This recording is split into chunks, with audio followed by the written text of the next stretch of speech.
Donc pour le coup j'ai décidé de vous faire une petite vidéo, une petite vidéo utilitaire. Parce que comme vous savez, ceux qui sont donc nouveaux sur la chaîne, bon, je pense pour certains anciens également, donc moi effectivement donc d'origine je suis au niveau formation, je suis architecte de formation, j'ai un bac plus 3 en architecture. J'ai une licence en architecture, donc en fait j'ai décidé de vous faire profiter de mes, comment c'est déjà, de mes capacités donc de vous faire une petite vidéo tutoriel pour donc actuellement par rapport au confinement pour nous stresser nos circuits d'entraînement. Donc comment définir donc précisément c'est comment définir de manière pratique son cercle de 10 km autour de la maison. Parce que bon, vous vous rendez bien compte que sauf si vous êtes en région parisienne ou à Lyon, ou à Marseille, ou à Bordeaux, ou à Lille, donc c'est 5 grosses villes françaises, où vous n'aurez aucun problème à vous faire un périmètre de 10 km en urbain, c'est un peu à chienlit quand même. Notamment en Auvergne, ici, c'est un peu à chienlit. Notamment, je pense aux copains qui habitent sur Ambert, pour faire un cercle de 10 km, à part si t'es alpiniste, c'est un peu compliqué. Donc, je vais vous faire une vidéo, effectivement, où je vais expliquer donc, par rapport au tutoriel, comment faire. Donc dans un premier temps, voilà, là j'ai pris un exemple bête, j'ai pris Clermont-Ferrand. Chez moi, Cournon, donc Cournon d'Auvergne, banlieue de Clermont-Ferrand, 5 km de Clermont-Ferrand.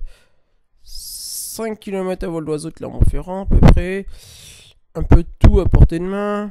Position bord de rivière. Bord de l'Allier, effectivement. Avant-centre, bord de l'Allier. C'est-à-dire, bon. Donc une position pas trop mal, on va dire. Puis qui pose quand même quelques problèmes. Donc, dans cette première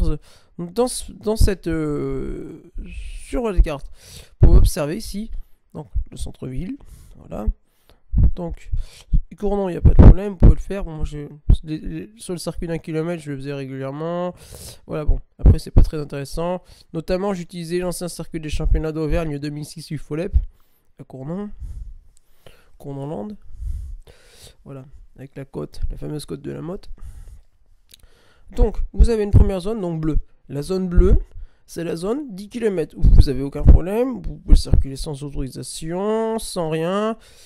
Juste un simple justificatif de domicile. Éventuellement, bon après les contrôles, il n'y en a pas trop. Et notamment si vous allez sur le pont du château, bon vu que les gars à Ponduche, ils roulent tous, ils roulent avec nous tous les week-ends sur une course UFOLEP, bon bah voilà bon. Frédéric, il est facile à convaincre ou il n'y a pas trop de problème pour avec Fred ou avec Fred, avec les gars de la, avec les gars du CC Castelpontin, c'est, on va dire bon, voilà. Donc bon là ici c'est pas trop emmerdant, mais par exemple, vous pourrez être emmerdé avec Clermont-Ferrand parce que la police municipale avec Clermont-Ferrand, on va dire que moi l'année dernière je me suis quand même fait emmerder parce que je vois sa piste cyclable. Bon. Ouais, bon, donc là c'est plus emmerdant. Donc prenez comme une direction sur vous, ça peut toujours servir. Si tu tombes sur un type qui est un peu con, il fait peur. Si tu tombes sur un type qui est con et incompétent, bah effectivement ça peut servir, on va dire. Donc la zone bleue, vous pouvez circuler, il n'y a aucun problème. Voilà.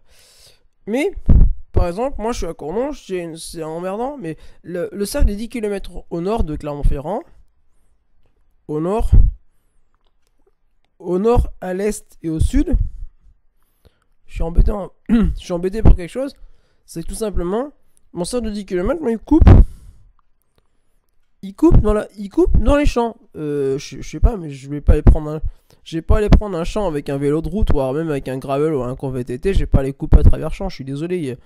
Il y a des gens qui s'appellent les agriculteurs, on respecte leur travail quand même.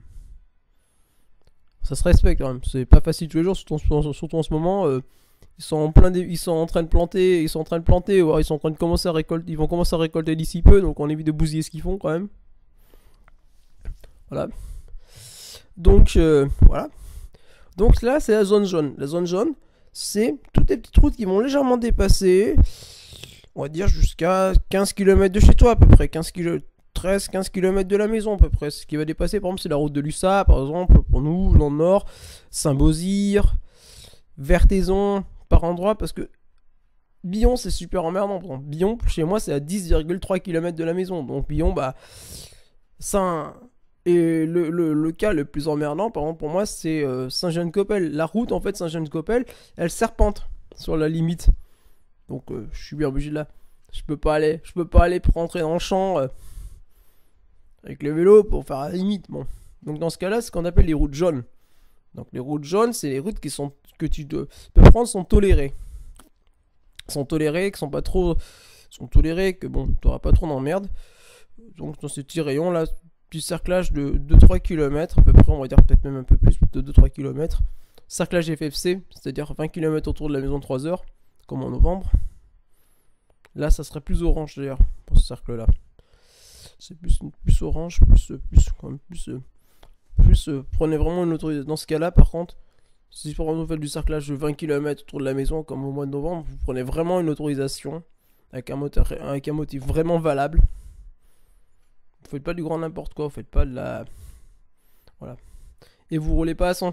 Et autre chose, vous roulez pas à 150.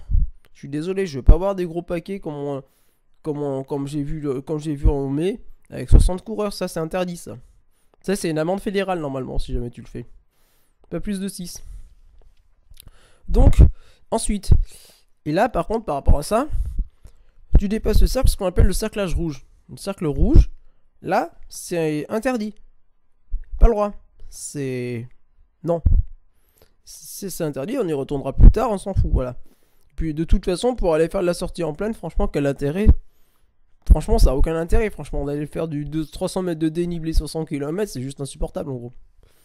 Donc, dans ces cas-là, si tu veux faire ça, tu fais des circuits, tu vas tourner autour de l'aéroport d'Anla, et le circuit, il est pas mal, autour du circuit de l'aéroport d'Anla, il est bien, il est pas sympa. Il est pas sympa, je l'ai fait lundi, il est bien. Ça permet de travailler la plaine, notamment ça permet de travailler tout ce qui est contre la montre aussi. T'as une longue ligne droite, donc tu peux travailler le chrono. C'est super intéressant de travailler les chronos notamment. Voilà.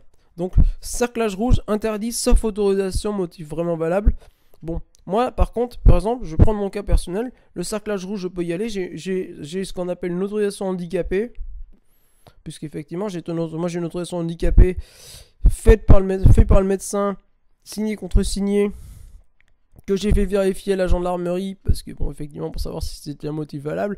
Donc effectivement, le motif étant parfaitement valable, puisque bon, étant atteint d'autisme, effectivement, j'ai l'autorisation, puisqu'effectivement, dans le cas de mes traitements depuis que je suis gamin, moi j'ai besoin de bouger. J'ai besoin de bouger pour tout simplement pour un truc qui est con, c'est juste pour éviter d'exploser une durite, parce que bon, moi l'année dernière je l'ai vécu, c'est pas agréable de faire une crise d'autisme parce que tu peux rien foutre.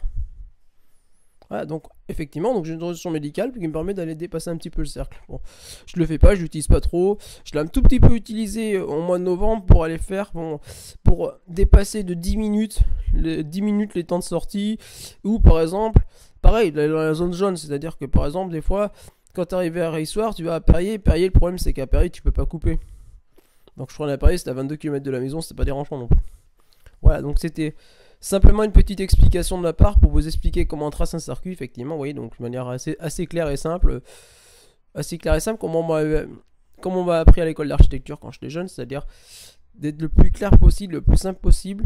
Et j'essaierai de vous faire d'ici peu comment on devrait organiser une épreuve de vélo au niveau tracé, dossier et compagnie. Parce que je trouve, franchement, pour avoir récupéré un dossier, je trouve que c'est un gros merdier. Donc moi j'ai réussi à vous faire une version en 3 pages, à peu près, expliquer beaucoup plus simplement, très simplement pour qu'une personne puisse comprendre. Donc je vous l'expliquerai. Voilà, c'était Lionel de Cycle Auvergne. Au revoir et bonne journée.